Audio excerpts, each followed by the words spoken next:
मैं हूं आपके साथ विभा उपाध्याय। बुलेटिन में इस वक्त की बड़ी खबर किशनगंज से, जहां पर कुडेली के ग्वालटोली में निर्माणाधीन पुल बनने से पहले ही टूट गया है। ये देखिए, ये निर्माणाधीन पुल जो बनने से पहले ही बह गया और इस पुल की लागत 1,42,00,000 है। बताया जा रहा है कि कनकई नदी का रास्ता बदलने की वजह से बहाव इस ओर मुड़ गया और पुल इसकी चपेट में आ गया। वहीं लोग काम में अनियमितता का भी आरोप लगा रहे हैं। एक्सक्लूसिव तस्वीरें आपके टीवी स्क्रीन पर। ग्वालटोली में निर्माणाधीन पुल देखिए, जो कि अभी पूरी तरह से बन भी नहीं पाया था और उससे पहले ही नदी के बहाव के बदलने की वजह से ये टूट चुका है। 1.42 करोड़ रुपए की लागत से इस पुल को बनाया जा रहा था लोगों को सहूलियत के लिए, लेकिन एक बार फिर से उनका इंतजार और लंबा होता हुआ। सहयोगी आशीष हमारे साथ इस वक्त ज्यादा जानकारी के साथ फोन लाइन पर जुड़ चुके हैं। जो आरोप इस पूरे खबर के मार्फत है, उस आरोप में कितनी सच्चाई है और फिलहाल क्या बताया जा रहा है कि किस वजह से ये पुल जो अभी बन ही रहा था वो बह जाता है, टूट जाता है?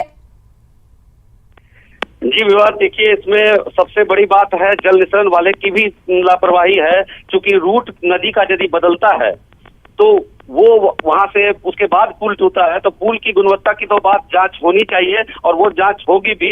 लेकिन रूट यदि नदी का बदलता है और पूरे बड़ा इलाका इफेक्टेड होता है, जैसे कि वहां पे करीब दर्जनों गांव है जो उस पुल पर डिपेंड थे, जो बड़ी आबादी उस पर जाना आना करती थी, तो ऐसे हालात में इतना बड़ा इलाका जो प्रभावित हुआ है, इसमें जल निस्सरण वाले की पूरी तरह से गड़बड़ी दिखी जा रही है। क्योंकि वहां पे कुछ लोगों का आरोप है कि वहां पे काम कराया जाना था जिससे नदी का रूट नहीं कटता और इस ओर नदी का रूट नहीं होता।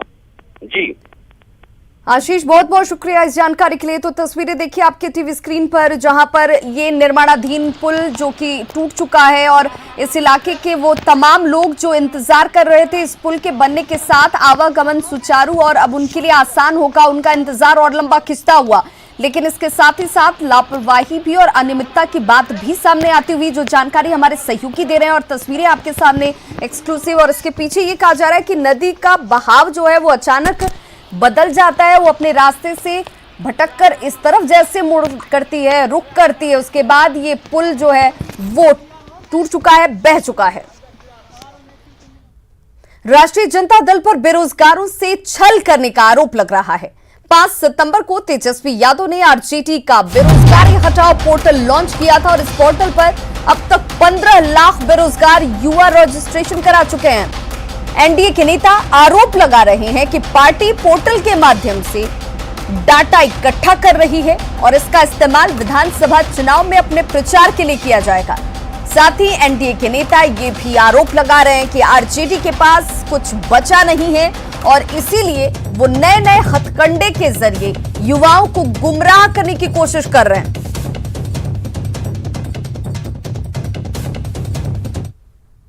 कि बेरोजगारी हटाना है, ये तेजस्वी यादव ने ठाना है। और आप देखिए इतने कम दिनों में इतने 15 लाख नौजवान रजिस्टर्ड हुए हैं उससे। अभी तो चुनाव के 1 महीने करीब बाकी हैं। सोच लीजिए ये आंकड़ा कहाँ जाएगा, कितना बड़ा समस्या है ये सोचना चाहिए डबल इंजन की सरकार को। इसलिए हम लोग तो बेरोजगारी दिवस और बेरोजगारी हटाओ सप्ताह भी मनाने का काम कर रहे हैं। देखिए, मेरा ये मानना है कि जब आरजेडी को मौका मिला तो 2 साल तक वो अपने लिए मॉल बना रहे थे, अपने परिवार की चिंता कर रहे थे। मैसेज का उपयोग करने के लिए बना रहे हैं कि बिहार के युवाओं को उससे वो संवाद कर सकें। उनके पास अपने कार्यकर्ता का फौज बचा नहीं, उनके पास अब जनता का सहयोग बचा नहीं। लेकिन बिहार का युवा बहुत बार ठगा चुका है लालू परिवार से, अब ठगाने वाला नहीं है। युवाओं इनके झांसे में नहीं आने वाले। 15 साल में पहले ये तो बताइए युवाओं के लिए आपने क्या किया? आपने तो 15 साल में अपहरण का उद्योग चलाया, लोग यहां से पलायन कर गए, डॉक्टर इंजीनियर सब भाग गए, औने पौने में अपने मकान को बेच दिया। आज नीतीश कुमार जी बिहार में 15 साल हो रहा है, 15 साल के राज में लोगों को नजर आ रहा है, जनता तय करेगी। ये जो सोशल मीडिया के माध्यम से सरकार नहीं बनता है, सोशल मीडिया के माध्यम से कोई वोट नहीं देता है। 15 साल नीतीश कुमार जी ने 12 करोड़ जनता का सेवा किया है, उनका फलाफल इस विधानसभा चुनाव में मिलेगा। इनका हाल 2010 का होने वाला है। तो देखिए, पोर्टल पर 15 लाख युवाओं ने, बेरोजगार युवाओं ने अपना रजिस्ट्रेशन कराया है। अब इसे लेकर आरजेडी ये कह रही है कि ये हालात हैं, ये हालात तब हैं जब अभी भी वक्त बाकी बचा है चुनाव के आने में, और बेरोजगारों से छल क्यों किया जा रहा है। वोट के लिए डाटे का इस्तेमाल हो रहा है। ये कहा जा रहा है कि आरजेडी की तरफ से जो रोजगार सृजन का कोई ब्लूप्रिंट तो अब तक तैयार किया नहीं गया, और ऐसे में अब ये सवाल उठ रहे हैं कि क्या वोट के लिए ये डेटा जो है उसका इस्तेमाल किया जाएगा। आरजेडी जब नौकरी का ब्लूप्रिंट ही नहीं है तो फिर सपने क्यों दिखाए जा रहे हैं। सबसे अहम सवाल कि सपने दिखाकर वोट लेने की सियासत कब तक होती रहेगी।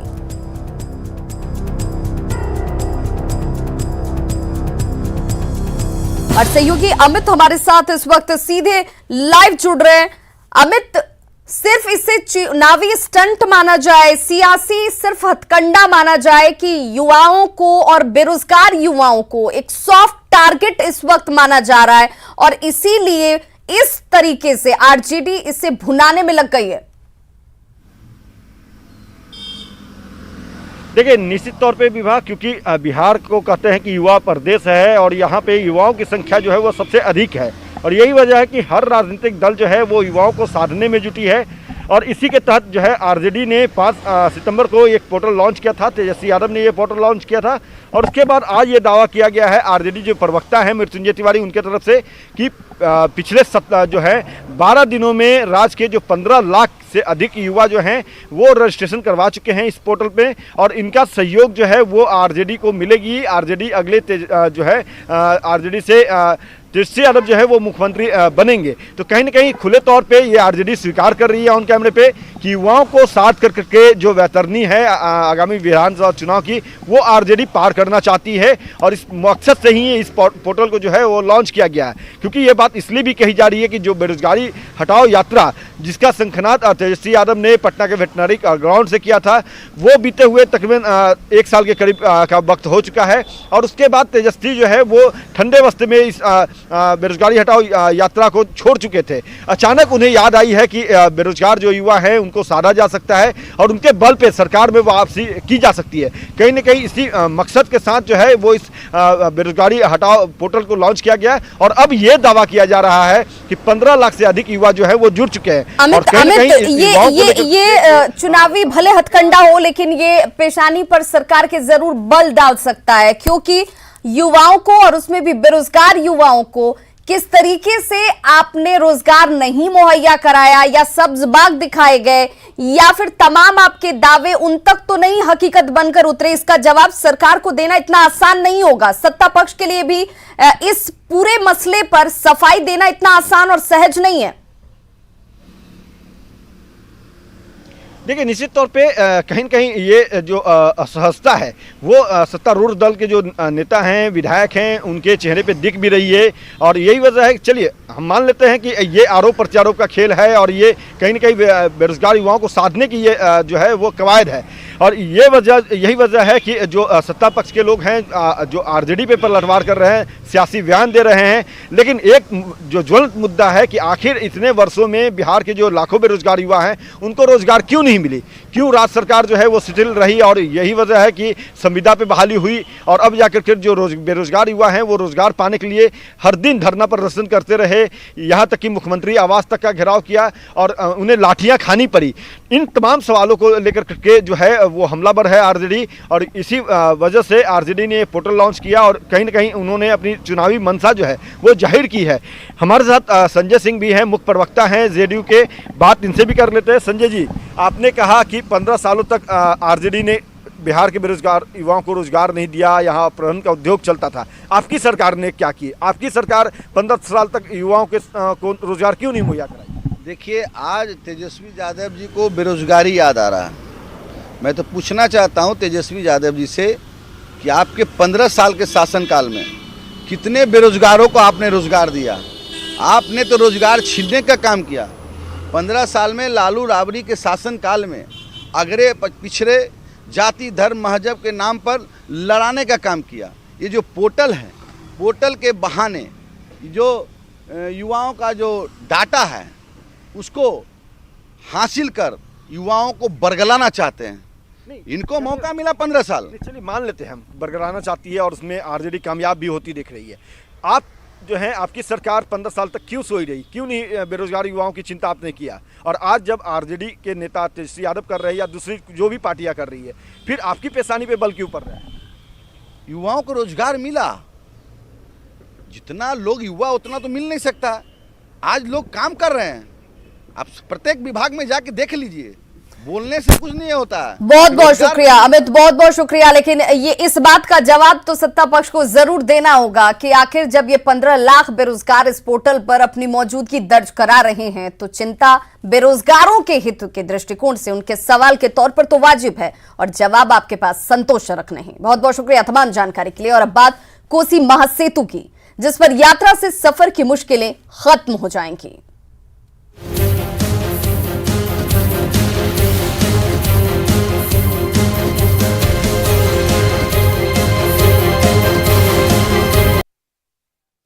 तो बिहार पर प्रधानमंत्री नरेंद्र मोदी की खास नजर है। 9 दिनों के अंदर प्रधानमंत्री नरेंद्र मोदी ने बिहार को 1700 करोड़ की सौगात दी है।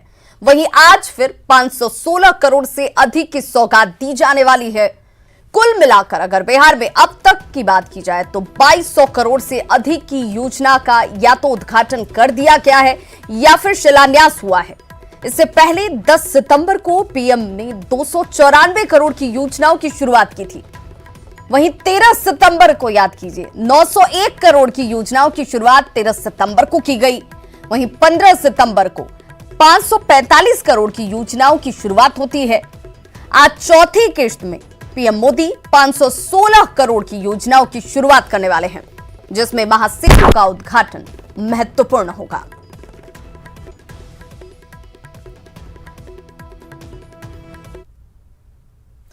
तो पीएम आज कोसी रेल महासेतु का उद्घाटन करेंगे और साथ ही 13 रेल परियोजनाओं का पीएम मोदी शुभारंभ भी करने वाले हैं। इसके साथ ही मिथिलांचल का 46 साल का जो सपना है वो साकार होने वाला है, और 86 साल का ये सपना जैसे ही साकार होगा उसकी खुशी लोगों के चेहरे पर साफ नजर आती है। नए कोसी रेल महासेतु की कुल लंबाई जो है वो 1.88 किलोमीटर की है। दरभंगा, मधुबनी, सुपौल, सहरसा जिले में रहने वाले लोगों को इसका सीधा फायदा हासिल होगा। इससे 300 किलोमीटर की जो दूरी है वो मात्र 22 किलोमीटर में सिमट कर रह जाएगी। निर्मली से सरायगढ़ की दूरी जो 300 किलोमीटर की है वो सिर्फ 22 किलोमीटर होगी। यानी कि अंदाजा लगाइए लोगों को कितनी राहत इससे मिलने वाली है, कितना वक्त उनका बचेगा। सरायगढ़ से पटना, दिल्ली, मुंबई और कोलकाता की सीधी पहुंच हो जाएगी इस महासेतु के जरिए। कोसी रेल महासेतु बनाने में 516 करोड़ रुपए का खर्च आया है, और महासेतु के बन जाने से भारत नेपाल सीमा पर भारत की स्थिति और ज्यादा मजबूत होगी। इसके अलावा क्यूल नदी पर पुल, 2 नए रेल लाइन का उद्घाटन प्रधानमंत्री नरेंद्र मोदी आज करने वाले हैं। Muzaffarpur Sitamarhi, Katihar new Jalpaiguri rail route और समस्तीपुर दरभंगा जयनगर के साथ समस्तीपुर खगड़िया रेल रूट, भागलपुर शिवनारायणपुर के 5 विद्युतीकरण की परियोजनाएं और सुपौल स्टेशन से सहरसा असनपुर कुफा डेमो ट्रेन की शुरुआत भी पीएम मोदी आज करते हुए नजर आएंगे।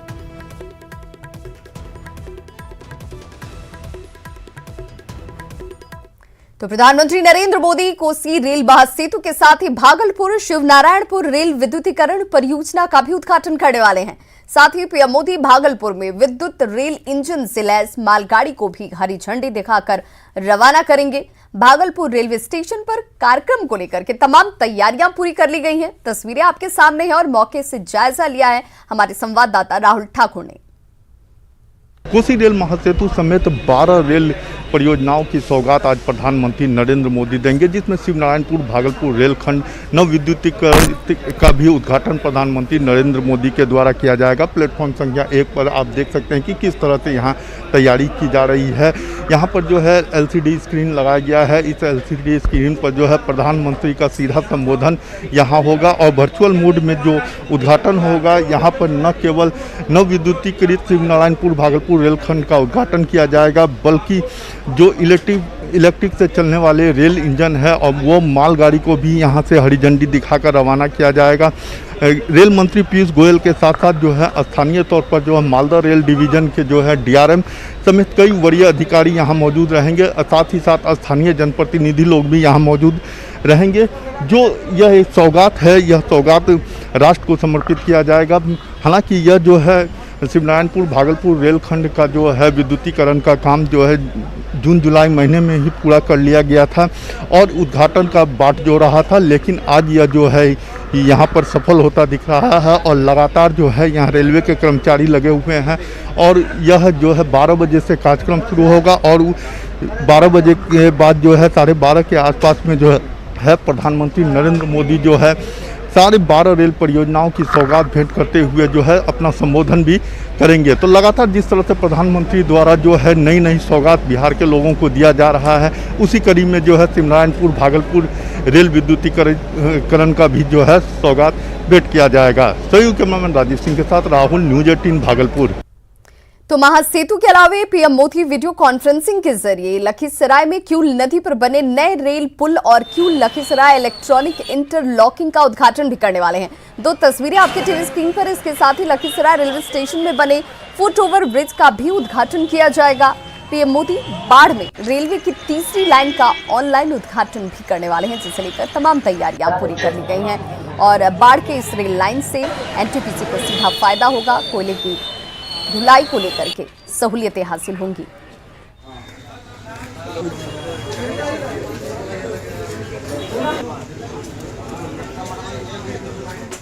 वोटरों को जागरूक करने के लिए आंगनबाड़ी सेविका और सहायिकाएं मेहनत कर रही हैं। जिला प्रशासन की पहल पर सेविकाओं की टोली जगह जगह घूम घूमकर लोगों को गीत, संगीत और रंगोली के जरिए वोट देने की अपील कर रही हैं। संवाददाता रजनीश कुमार ने दानापुर में वोटर जागरूकता कार्यक्रम का जायजा लिया।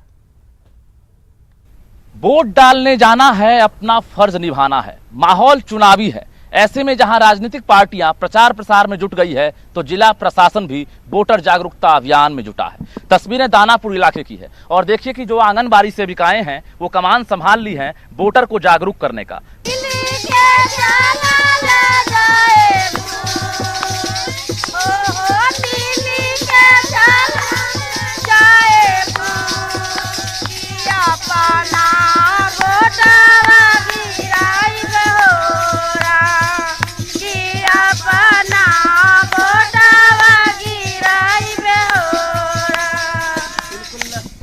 वोटवा गिराइब हो राम, ये जो देसी भाषा में जो गीत है वो लगातार लोगों को कनेक्ट कर रहा है।